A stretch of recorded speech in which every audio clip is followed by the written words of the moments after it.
Sa gitna ng sunod-sunod na paglindol at pagtama ng kalamidad sa iba't ibang lugar sa bansa na nagdulot ng pagkasira ng mga ari-arian, pagkasugat at pagkasawi ng daang individual, patuloy naman ang paghahanda at pagsasanay ng grupong Scan International para makatulong sa pagresponde sa panahon ng sakuna. Ang grupo ng Scan International ay binubuo ng mga kaanib sa Iglesia ni Cristo sa iba't ibang lokal na kongregasyon, hindi lamang sa bansa kundi maging sa iba't ibang panig ng mundo. Sila ay sinanay sa radio communications at maging sa first aid bilang mga responders at maging sa pagsasagawa ng rescue operations. Sa pagkakataong ito ay nagsanib sa pagsasanay ang mga kasapi ng Scan International mula sa mga lalawigan ng La Union, Benguet at Mountain Province. Isinagawa sa 3 sites sa Baguio City ang emergency response simulation para sanayin ang mga miyembro sa rescue operations sa ganitong sitwasyon. Sinanay at binibihisan ng mga makabago at mabibisang pamamaraan ang mga miyembro sa pagsasagawa ng mabilisang rescue operations para maging katuwang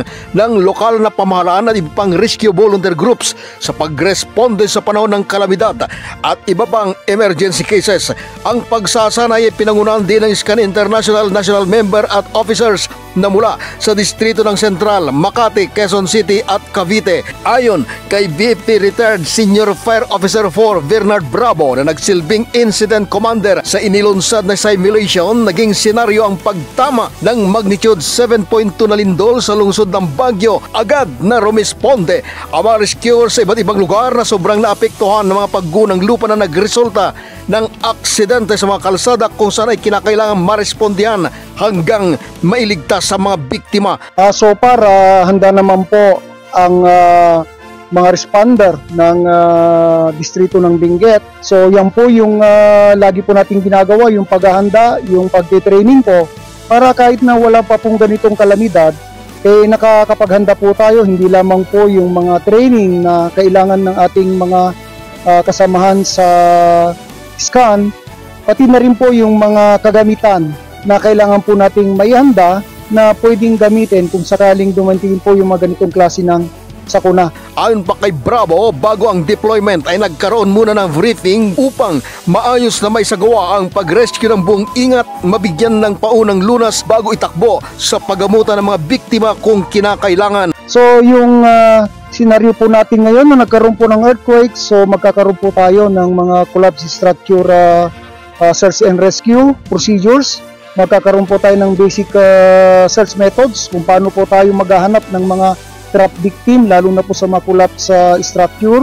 Ganon din po kung paano natin na mailalabas o makuha po yung mga natrap na mga tao sa mga debris o sa mga slabs. Kabilang sa mga sinagawang pagsasanay ang first aid training, basic life support training, emergency medical response training, pagsasanay para sa rescue operation sa mga collapse structures, high angle free rescue at iba pa. At the same time, sa high angle po yung mga biktima na nahulog po sa mga precipice, lalo na po yung mga structures na nahulog po sa bangin na may mga tao na naging biktima.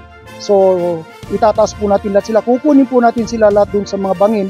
So makikita po yung tamang proseso kung ano pong mga ginagawa sa collapse structure search and rescue, ganoon din po sa high angle rescue. Samantala, ipinahayag naman ni Scan Vice President for Disaster Preparedness and Emergency Response Edwin Nasol na gumugol sila ng halos 4 na buwan sa pagpaplano at paghanda para maayos na may sagawang aktibidad. Layunin nito na masusubok ang kakayahan ng grupo at malaman kung gaano kabilis at kaingat ang gagawing pagresponde. Kaya dito po may expect natin sa ating simulation, makikita natin kung papaano at kung gaano kabilis mag-respond ang mga kasama nating Scan. Sila po yung inaasahan natin na magpo-provide ng emergency communication at emergency power.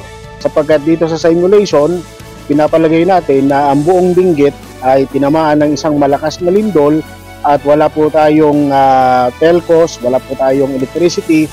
Sa pamamagitan po ng communication, mau-open natin.